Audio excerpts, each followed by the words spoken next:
Hello everyone, my name is Marisol Pineda, and for my WST 460 Women in the Body midterm project, I will be discussing the concept of passing and in the transgender community and the challenges that this concept of passing presents.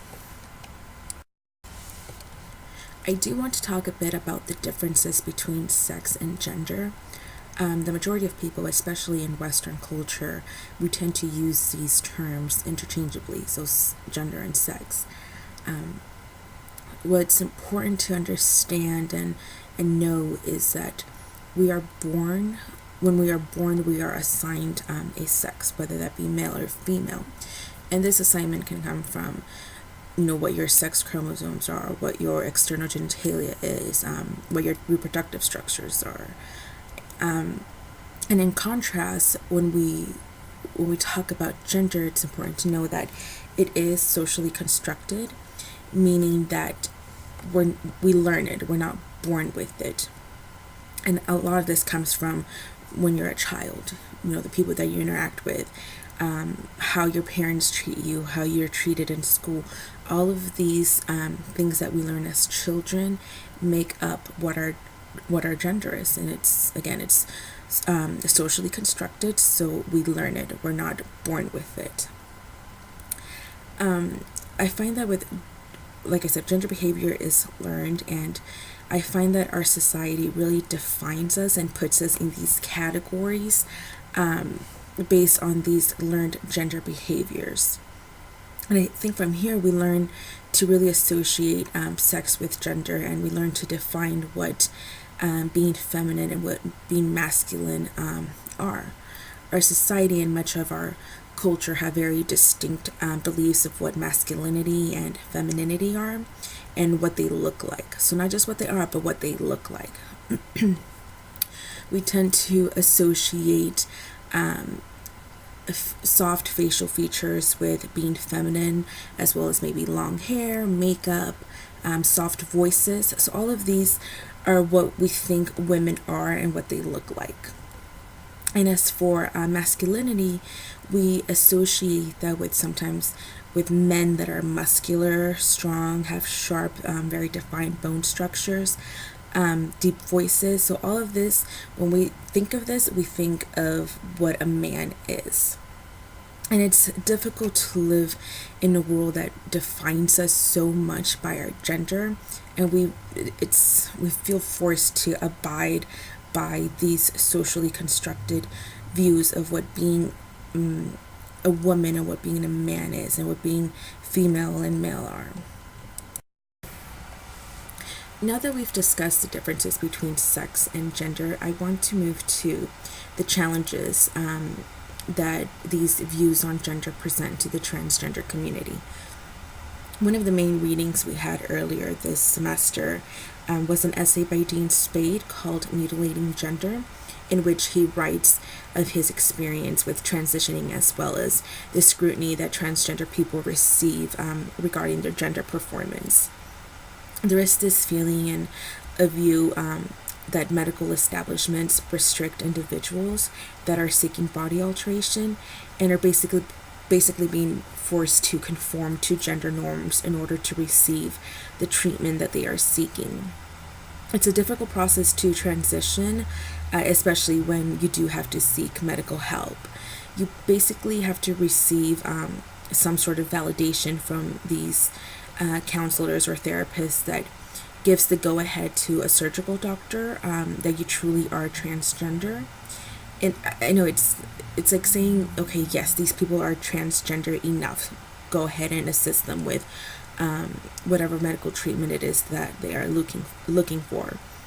It's weird to say, and it really doesn't sound right at all, but that basically what it seems to be the case in some of these situations is you have to prove that you really are a trans person in order to receive medical treatment.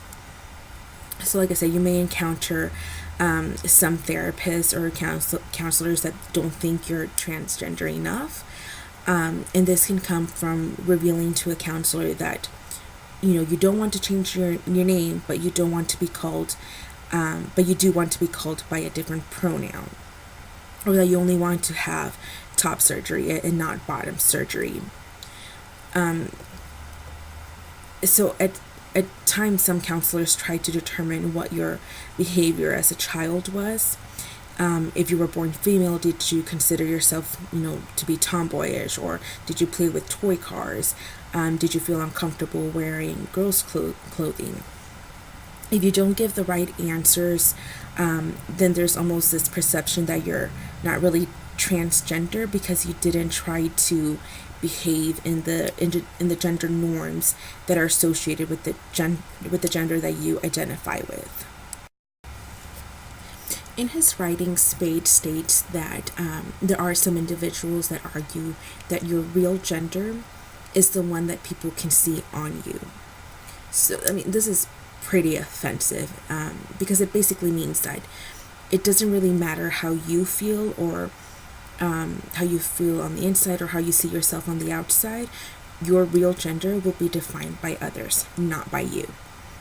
So you can go through, surgeries, receive hormone treatment, and do all of these things to help you feel and look the way that you want. But in the end, it's until society sees you as a woman or a man, you're not.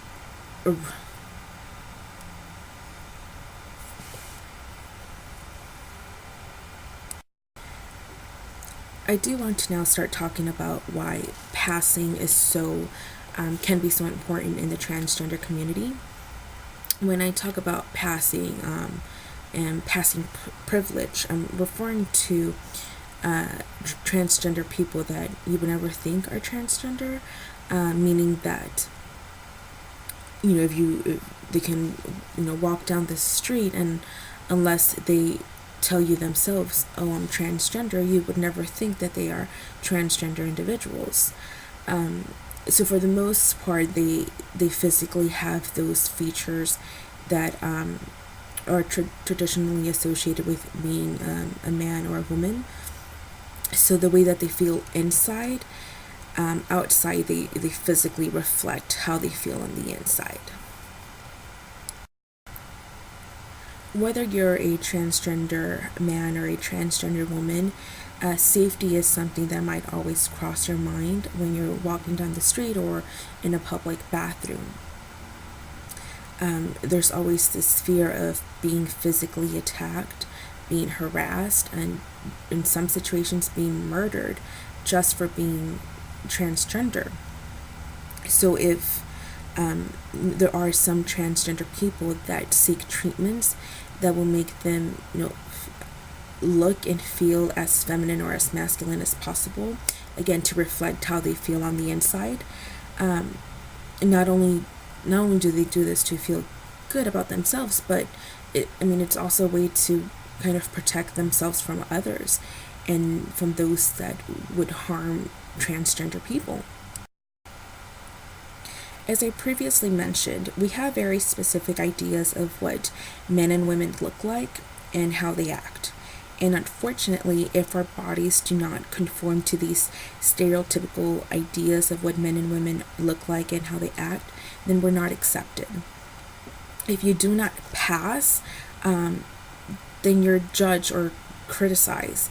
But for those transgender people that are passing privilege, then they may be accepted by society. But this is a huge problem. Not everyone can afford surgeries or hormone treatments or counseling. And most importantly, not everyone wants to go through surgeries or take hormones. Some might only want to do some treatments and not others. There are those individuals that are comfortable with their bodies regardless of what they look like, regardless of regardless of how feminine or masculine their bodies look like. That may not matter to them. What matters is that they're comfortable living their true identities. And this is so important because we need to understand that this does not make these individuals any less transgender. It going through the transition process, whether that includes, hormone treatments or surgeries. That may be great for some transgender people, and it may be what's needed for them, but that's not the case for everyone in the transgender community, and we need to understand that and be accepting of that. It's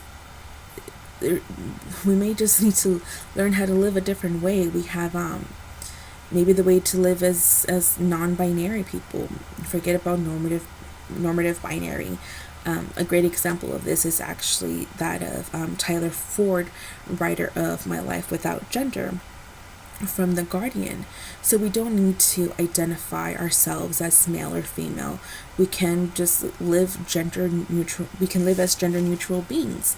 And I think this might be something that we may want to consider as society, and forget about these views that we have of what being male or female, about being feminine and masculine. Just live the way we want to live, look the way we want to look, regardless of what others may want from us. Thank you so much, everyone, for watching.